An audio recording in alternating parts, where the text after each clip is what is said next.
Hey guys, so I run a AI lead generation agency and I do cold outbound on a daily basis for both myself and for my clients. And I regularly get results like these.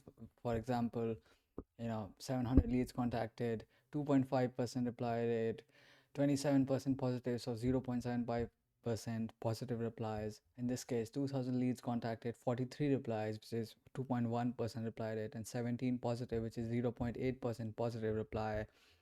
And 1300 leads contacted, 3% positive replies, 43 unique positive replies, 2000 leads contacted, 14 positive replies, 1.3% positive replies. So essentially, I know what I'm talking about, and these are some of the campaigns that I run. I have a few failed campaigns as well, which have received replies like 0.8% or 1%, and so on. I've learned from them, and I have a few good ideas about what cold outbound actually, works. Today, I'm going to be discussing the exact prospecting process. Essentially, uh, in simple terms, you'll call it the scraping of leads for a cold outbound campaign. And cold outbound essentially needs a list of leads for you to reach out to. So by leads, I mean an email and name of the person. So first name and last name. We need the company name of the person. We need the company domain or URL. So for example, I don't know, google.com. This is a company domain. Um, then we need other stuff like, I don't know, LinkedIn URL or um, LinkedIn description, company description, and so on, right? These are the things that are actually mandatory. Without email, name, and company domain, you cannot have a lead data. The extra parts of, you know, LinkedIn URL, LinkedIn description, company description, these can be some add-ons that will actually enhance the quality of your lead data, right? So scraping of leads essentially means that you're getting these kinds of fields or um, columns per lead. Essentially, a lead is essentially one person and one email at a company. You can have multiple emails, multiple people that you want to contact for any given company, or you can have just one decision maker contacted per company. And obviously, these emails have to be from decision makers. It's implicit, but I wanted to um, say it nonetheless. Columns per lead essentially means that what are the exact data columns that you want to have for each lead. So this is what goes into the prospecting process, right? Prospecting is not just looking at a database, for example, Apollo or AI Arc or Ocean.io or any database or even Google Maps, right? For local business databases. It's not about just looking at a database and then like selecting some filters like industry filters or people filters or industry keywords or people keywords, and then exporting all of the lists and then uploading it to a sequencer like Smartly instantly and just starting your cold outbound. It's not that simple, especially in 2026, because the more you simplify the process right now, the more you don't do your due diligence when actually loading leads for a campaign, the more you are expected to get noisy results. So essentially, you might, just be lucky and get like a 2% to 5% reply rates without doing anything. And this is just pure luck. But most of the time, this won't happen. Most of the time, your reply rates will be less than 1%. And this will be because you did not do you did not look at the data properly, you did not do a few different filters and qualification processes in order for your prospects list to be fully qualified for the campaign that you want to run, right? So before we get into the prospecting process completely, frankly, we need a few prerequisites. So in this case, the prerequisites are that you have an offer that is cold traffic ready, right? An offer, I've discussed this many times.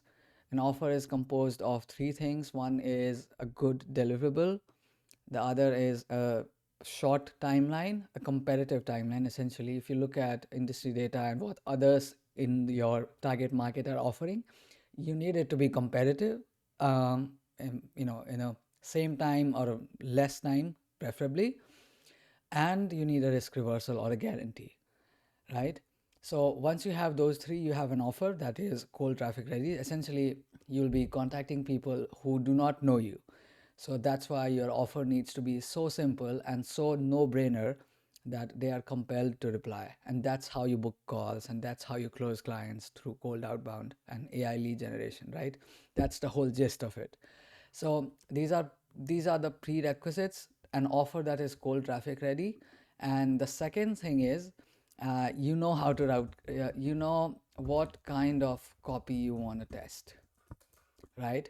If you want to test a long, punchy copy, or do you want to test a longer, whoops, short, punchy copy, or you want to test a longer, personalized copy?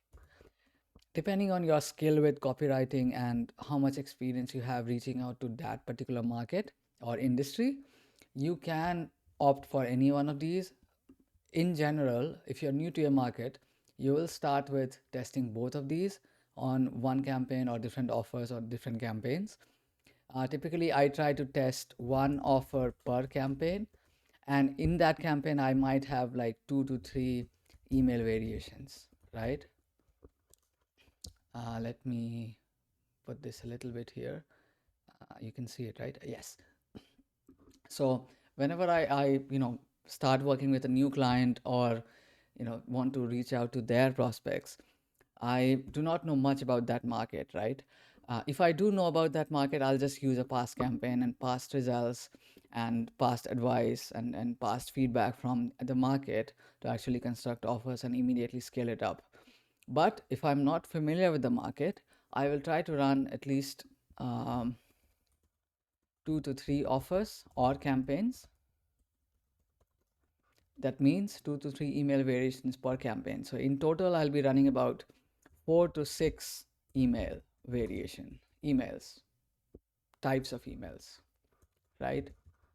So these are the two prerequisites that you need to have before you do anything about scraping leads or getting more prospects or building your lists. Essentially, these are the prerequisites, and once you have these, I'm going to assume now that you already know what you're talking about. You know your offer, you know your industry, you know their pain points. You have built a good cold traffic offer. After that, you have built a few different email variations that you want to test, and your campaign copy, everything is good to go. Now we go into leads, like building our leads list and building our prospecting process, right?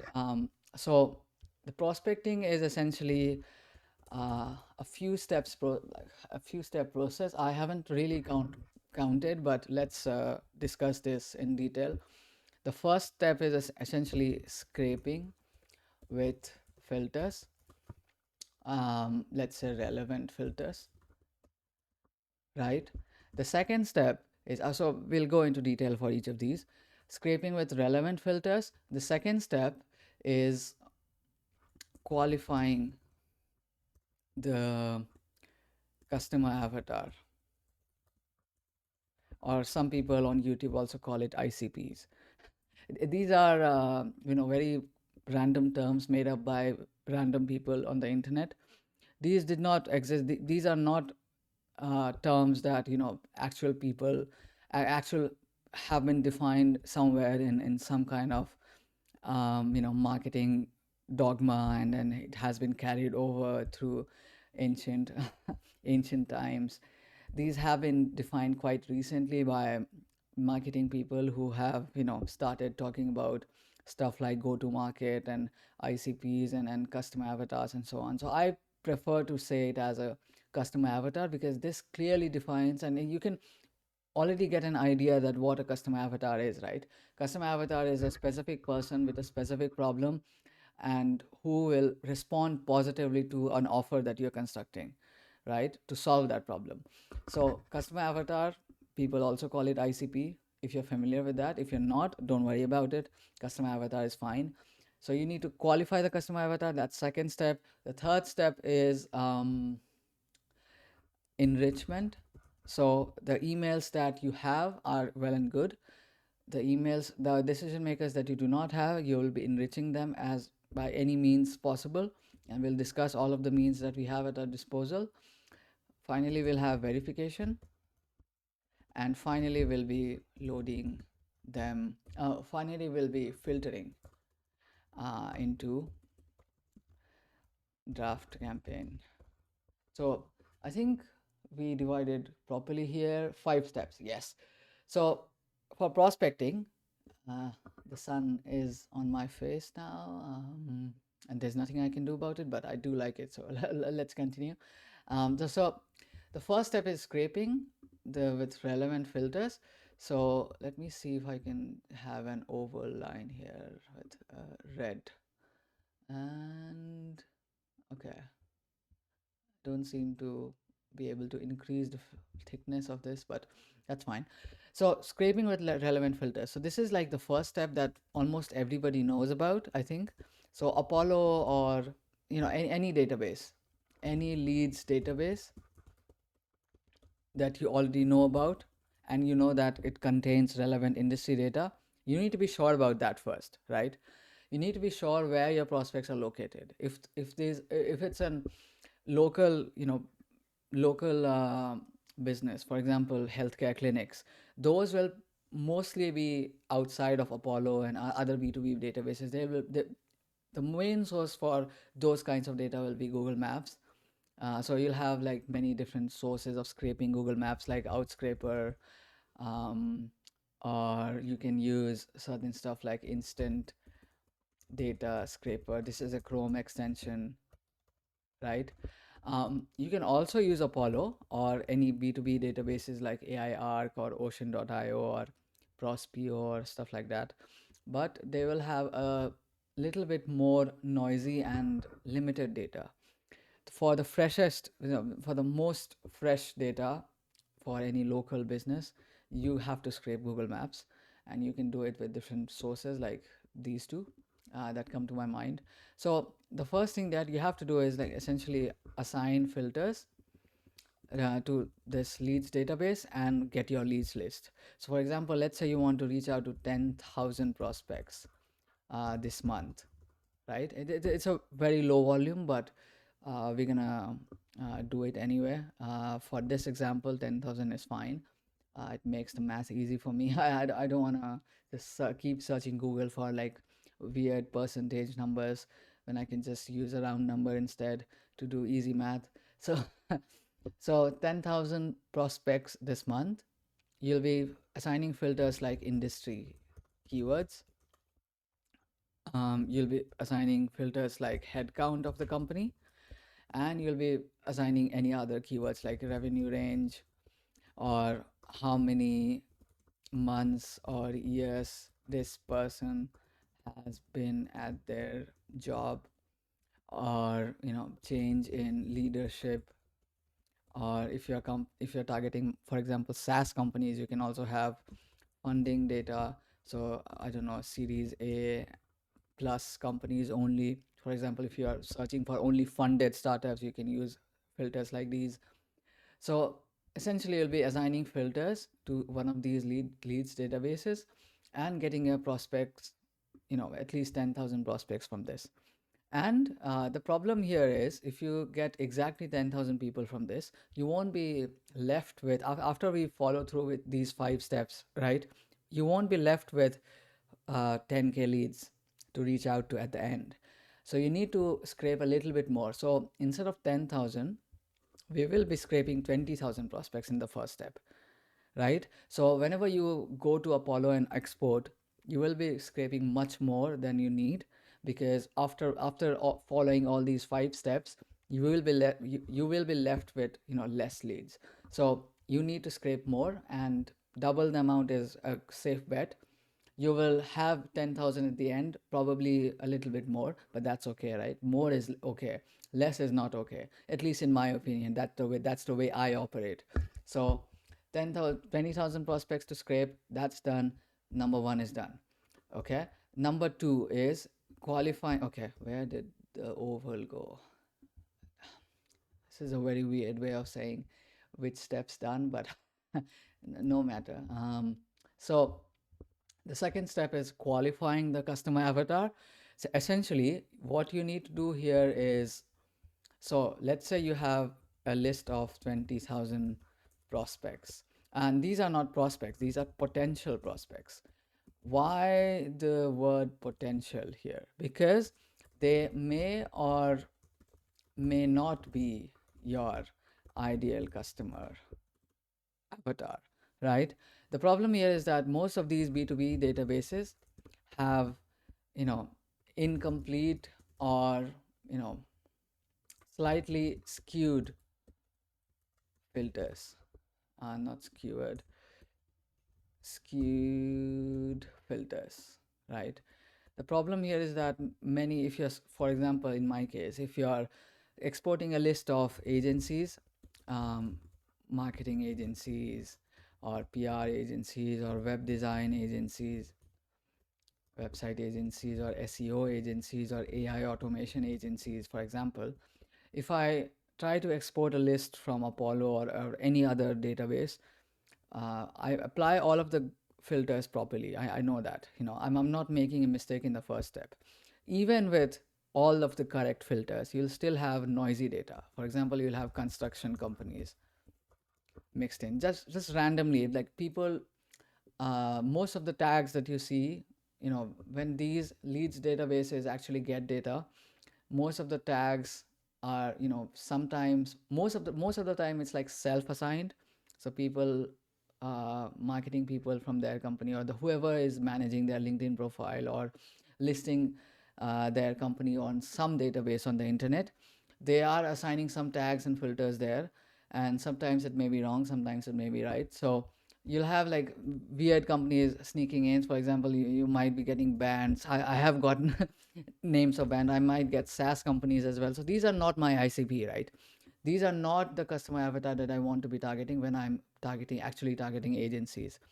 So what I want to do is essentially exclude all of the noisy companies from my prospects list, because I do not want my offer to land in these people's inboxes and then get marked as spam, because that's literally spam. If you're reaching out to random people with a offer that doesn't make sense to them, they will mark you as spam, and your deliverability will tank, and your infrastructure will be burned way earlier than you were expecting, right? So you need to make sure that you filter out these companies. What's the best way to do that?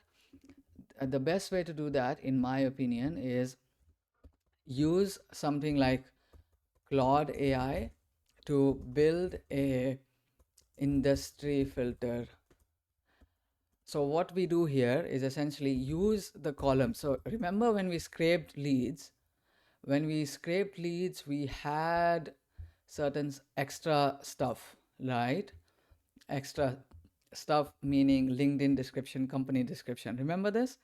So this is where we'll actually use them. So you will use those columns, use columns like industry data, company or person description, you know, to for we'll use Claude AI or OpenAI, doesn't matter which AI you use, all of them are intelligent enough to do this. They will look at all of these descriptions and filter out true or false as to whether they match your ICP or not. And if you do not have those columns, for example, then they will actually, you know, go scrape the homepage of that company, then see if that is a ICP company, and then filter out true or false. Once you do this, you will be left with a little bit less than 20,000. So for example, in my case, I often get around 17,000. So about like 30% of the leads list, not 30%, that's not 30%. That's like 15%, right? So about 17,000, you'll be left with about 17,000 prospects with from the 20,000 that you began with, right? And this is the second step. The third step will be enrichment. So now we come to the good part, right? I think this was one of the parts that you guys were waiting for. So we have 17,000 rows, leads, sorry. Leads meaning people. When I say leads, I mean people. When I say companies, I mean company data, right? And these may belong to, one or more companies. That's every company may have one or more people in the list, depending on how many you want to reach out to. Some databases like Apollo, they give you the option to export only one decision maker per company if you want.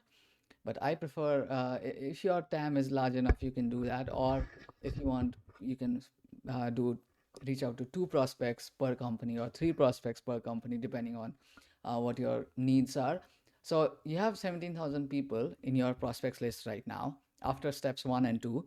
Now you'll see that you'll only have emails for, let's say, 8,000 people have emails. What about the others? What about the other 9,000 people, right? Have no emails. The problem here is that now your prospect list is dwindling to 8,000 prospects only. So you need to somehow get emails for 9,000 people as well. So the thing is, all of these 9,000 people do have do have their first name and last name. They have their company name and company domain as well. So these are the only things that we need to actually get their email from sources like tools like an email finder or find email, right? If I show you find email quickly, this is like a API based service. For example, for enriching 5,000 leads, you can find new contacts as well as verify new contacts. You'll have to spend about $99, right? Obviously, if you want to scrape, for example, if you want to enrich 30,000 contacts, you'll only be paying $400. So it's like the more you buy, the least expensive it is. So essentially, you'll be using tools like these to get this number, this 8,000 number higher and closer, as close as possible to 17,000. So by the end of enrichment, by the end of enrichment, you'll have around, let's say, 13,000 leads. Okay. The problem here is that, you know, not the problem. It's like the quirk here is the quirk of enrichment is essentially that the more data sources you have to possibly enrich from, the more probability of getting emails, right? So if you are only enriching, for example, from an email finder and find email, you will get around like 13,000 leads in my experience. If you started from 8,000 people and your total prospects list is 17,000, you'll get around 13 or even 14,000, because these two sources are pretty well, pretty good success rates, right? You can also add on more sources. So for example, you can add on something like hunter.io, or you can add on like prospeo.io, or many different sources. So you can use multiple sources, and the more you use, the more there's a chance or that you find emails for these people, and you can shift closer. For example, you can go closer to like 14,000 by the end of it, or you can even go closer to 15,000, right? But obviously you won't be getting it for every single lead here, so you will end up with a little bit less. So now you're left with, let's say, 14,000 leads so far with emails. Okay, now let's move on to the next step, which is verification. Many people will actually just leave out this step because they do not want to deal with this and they just think it's a waste of time. It's not a waste of time. If you are, it is a waste of time if you are sending less than, for example, 500 emails a day.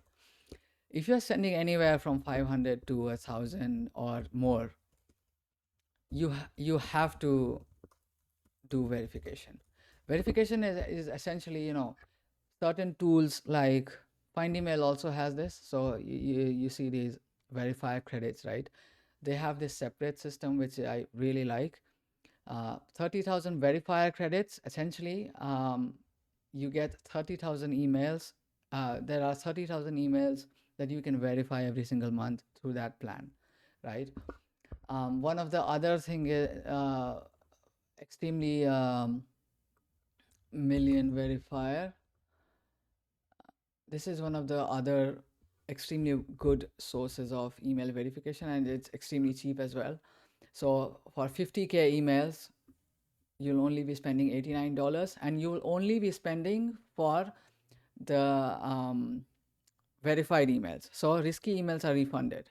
So it's a much better source than Find Email, of course. But the thing here is that if you're paying for enrichment for Find Email, you'll also get verifier credits built in.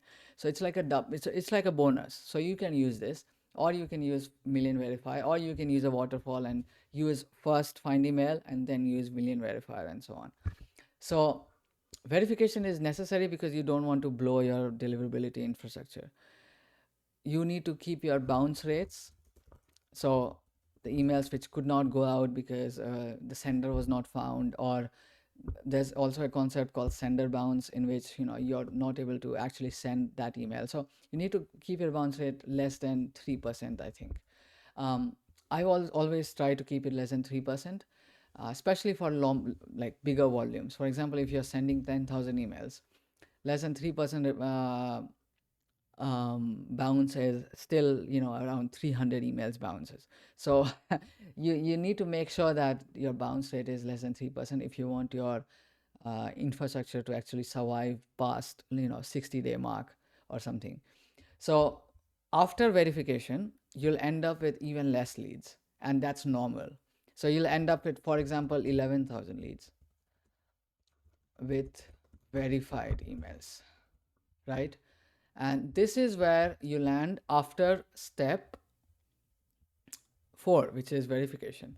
Finally, you'll be filtering into draft campaigns. And worry not, 11,000 leads is essentially the total amount of leads that you have right now. Now, what you'll be doing is making separate campaigns for these 11,000 leads.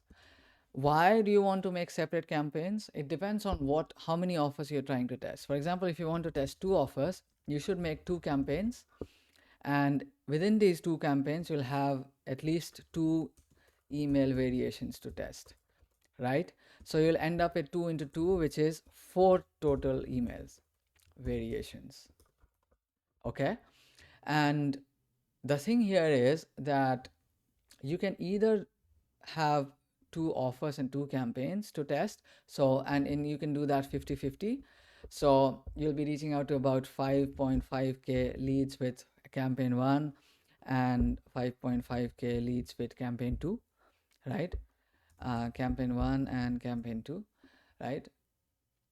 You can either make 2 offers and 2 campaigns and run it like that, or you can do something else, or you can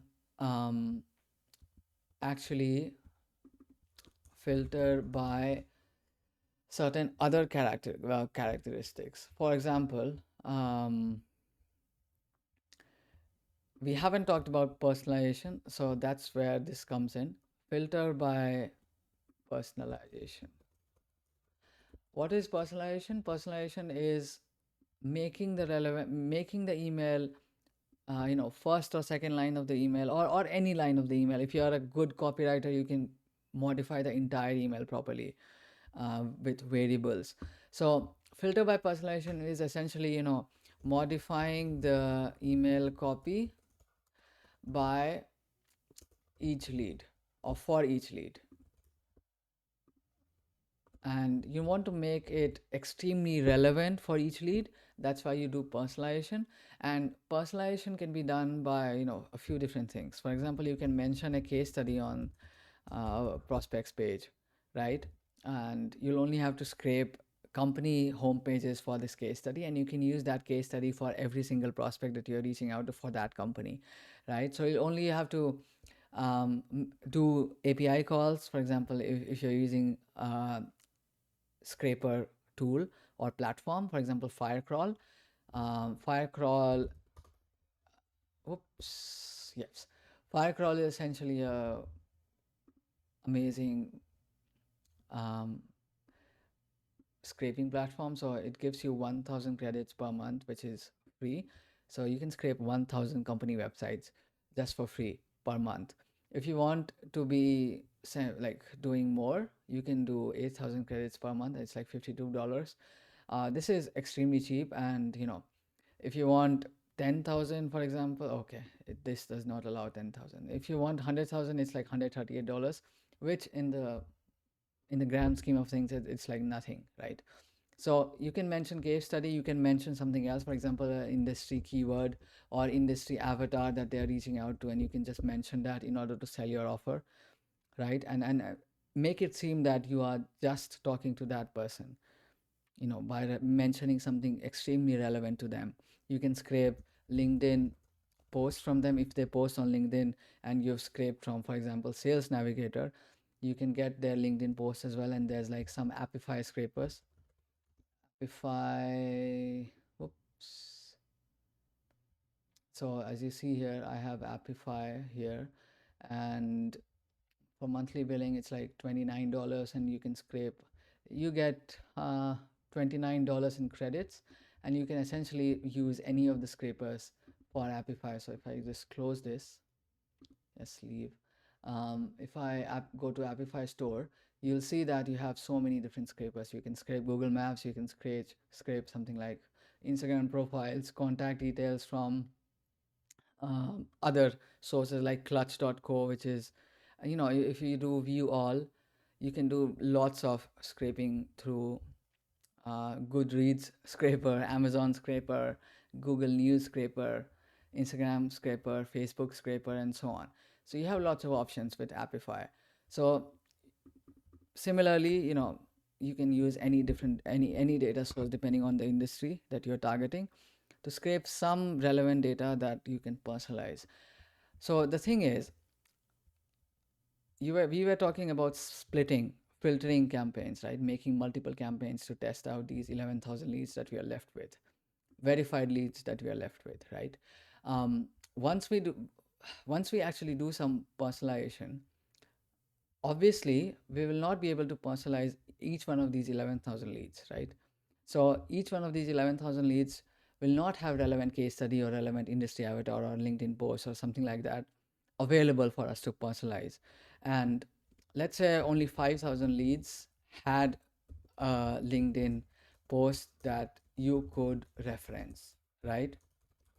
For the other 6,000 leads, you can use something generic, right?